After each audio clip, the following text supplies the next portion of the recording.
Hello बच्चों, आज का हमारा नया टॉपिक है नॉन यूनिफॉर्म मोशन। बेसिकली आप मोशन से अवेयर हैं, change in position with respect to surrounding if the body change its position.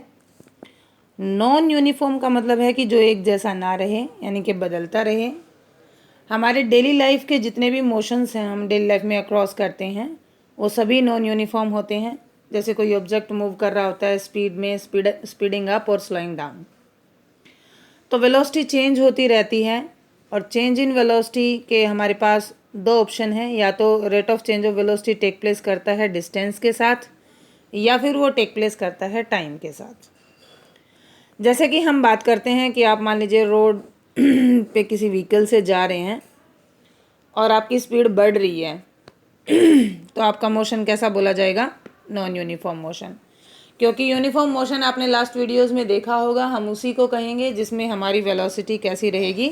Constant velocity से अगर हम मूव करते हैं तो वो यूनिफॉर्म मोशन कहा जाता है, और कांस्टेंट वेलोसिटी नहीं रहती है तो हम उसको नॉन यूनिफॉर्म मोशन कहते हैं। तो बेसिकली अगर वेलोसिटी चेंज होती है, अगर यहाँ पर भी वेलोसिटी चेंज होती है किन्हीं दो इंटरवल ऑफ टाइम में इक्वल रेट से, यानी कि इक्वली चेंज टेक प्लेस करती है विद रिस्पेक्ट टू टाइम, तो ऐसे नॉन यूनिफॉर्म मोशन को हम कहेंगे यूनिफॉर्मली एक्सिलरेटेड मोशन। जैसे एक्सिलरेटर नाम सुना होगा आपने कि एक्सिलरेटर पे पैर रख दो स्पीड बढ़ जाएगी। तो यूनिफॉर्मली एक्सिलरेटेड मोशन वो होगा जिसमें इक्वल चेंज होता होगा वेलोसिटी में with in equal interval of time. यानी कि वेलोसिटी तो चेंज हो रही है, इस यूनिफॉर्म वर्ड से कंफ्यूज मत होना कि वेलोसिटी चेंज नहीं होगी। नहीं, वेलोसिटी तो चेंज हो रही है लेकिन वो इक्वली चेंज हो रही है with in interval of time. तो ऐसे मोशन को हम कहेंगे यूनिफॉर्मली एक्सिलरेटेड मोशन। लेकिन अगर वेलोसिटी इक्वली चेंज ना हो, इक्वल अमाउंट से चेंज ना हो with in the interval of time, given interval of time, तो ऐसे मोशन को हम कहेंगे नॉन यूनिफॉर्मली एक्सिलरेटेड मोशन। यानी कि एक्सिलरेशन तो अब भी हो रहा है, वेलोसिटी तो अब भी चेंज हो रही है, लेकिन वो इक्वल रेट से नहीं हो रही, इसलिए वो नॉन यूनिफॉर्म है। और अगर वो इक्वल रेट से चेंज होती है तो वो यूनिफॉर्मली एक्सिलरेटेड है। जैसे आपने बाइक पे स्पीड अप किया, आप 0 से 50 पे पहुंच गए, तो ये एक्सिलरेटेड मोशन है। अब आगे ब्रेकर आ गया, आपको स्पीड कम करनी पड़ी, आप 10 to 15 या 5 पे पहुंच गए तो स्पीड लोअर डाउन होगी। इसको हम रिटार्डेड मोशन कहते हैं। यानी कि यहाँ पे वेलोसिटी डिक्रीज हुई, यहाँ पे वेलोसिटी इंक्रीज हुई। इन सब कॉन्सेप्ट्स को भी अभी हम पढ़ेंगे। सबसे पहले हम पढ़ते हैं एक्सेलरेशन क्या है। तो एक्सेलरेशन यहाँ से आपको अवेयरनेस हो गई होगी, the change in velocity with respect to time. Actually delta word हम स्मॉल चेंज के लिए यूज़ करते हैं, लेकिन मैथमेटिकली आप इसको dv/dt भी लिख सकते हैं। आप लिखोगे change in velocity with respect to time, और you can say the rate of change of velocity is known as acceleration. तो सपोज स्टार्टिंग में आपने जब कोई जर्नी स्टार्ट करी, इनिशियल वेलोसिटी u थी। इनिशियल का मतलब जहाँ से आपने स्टार्ट किया। बेसिकली तो हम 0 से ही स्टार्ट करते हैं, लेकिन वो पॉइंट जहाँ पे आपने नोट डाउन शुरू किया, सपोज उस टाइम पे आपकी स्पीड 10 मीटर पर सेकेंड थी, और t2 टाइम बाद वेलोसिटी हो गई v। तो आपकी वेलोसिटी में कितना चेंज हुआ? v माइनस यू, और टाइम रहा t2 माइनस t1, या ओवरऑल आप इसको t लिख सकते हैं v minus you by T. तो एक्सेलरेशन का फॉर्मूला आपके पास आ जाएगा v minus you by T, change in velocity with time. और सिंपली आप इसको लिख सकते हैं final velocity minus initial velocity divided by time taken, या चेंज इन टाइम। अब हम यूनिट की बात करते हैं, तो वेलोसिटी का यूनिट रहता है मीटर पर सेकेंड, टाइम का सेकेंड, तो एक्सेलरेशन का यूनिट हो जाएगा मीटर पर सेकेंड स्क्वायर।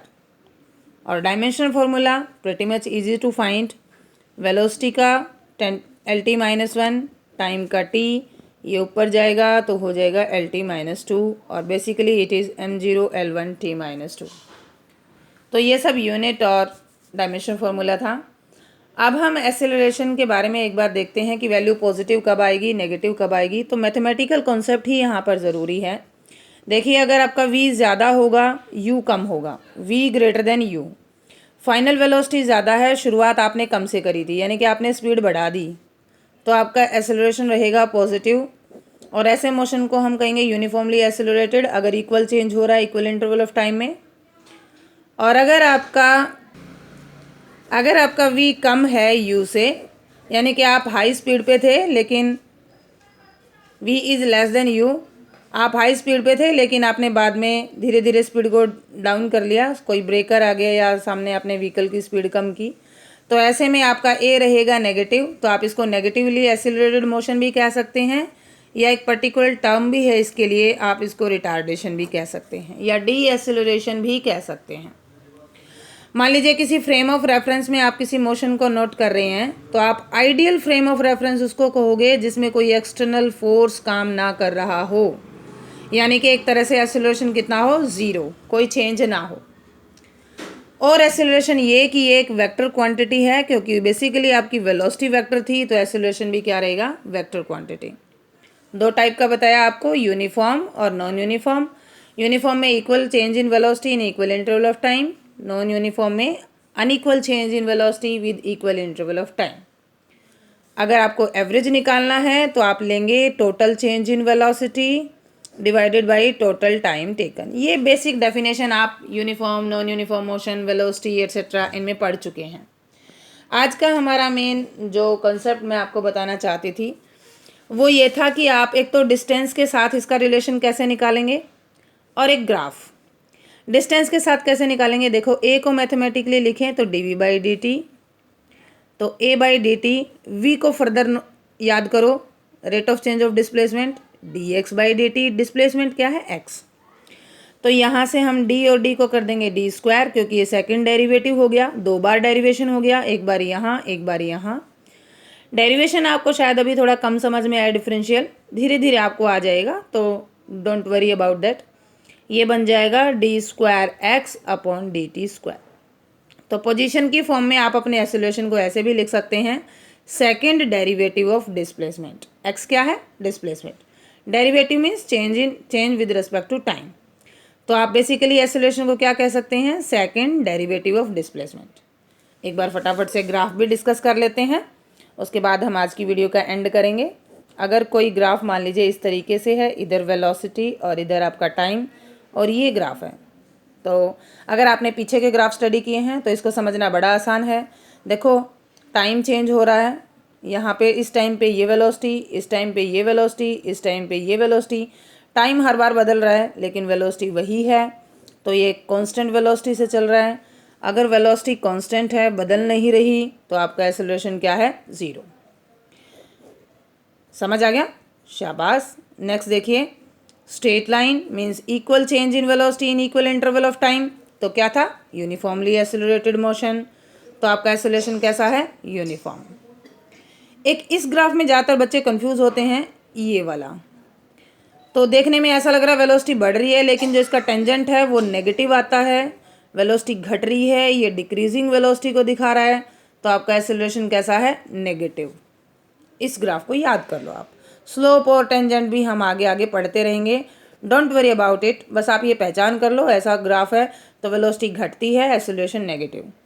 और ये ग्राफ शो कर रहा है, देखो इसका टेंजेंट हमेशा पॉजिटिव आएगा अपर डायरेक्शन में, तो इसकी वेलोसिटी इंक्रीजिंग है, बढ़ रही है, तो आपका एक्सेलरेशन कैसा है, पॉजिटिव।